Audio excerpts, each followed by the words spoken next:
Hello foodies, कैसी भी सर्दी जुकाम कब जम रहा हो, एक बार ये नुस्खा ज़रूर से ट्राई कीजिएगा।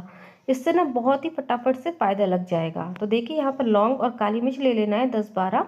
उसके बाद अदरक को भी छील करके ग्रेट करके जूस निकाल लेना है, और अच्छे से इसका जूस निकल जाएगा ना, तो हमें क्या करना है, लौंग और काली मिर्च को हल्का सा भून लेना है और उसके बाद इसको पीस लेना है। अगर आप इसको बच्चों को दे रहे हैं ना, तो इस पाउडर को 1 चुटकी अदरक में मिला दीजिएगा, और बड़े ले रहे हैं तो 4 चुटकी इसको मिला लीजिएगा। अच्छे से मिला लेंगे। 1 चुटकी सेंधा नमक, 1 चुटकी हल्दी और थोड़ी सी शहद मिला करके बच्चों को आधा चम्मच और बड़े 1 चम्मच रात को सोने से पहले सुबह खाली पेट ले लीजिए। सर्दी बिल्कुल ठीक हो जाएगी। वीडियो अच्छी लगी तो लाइक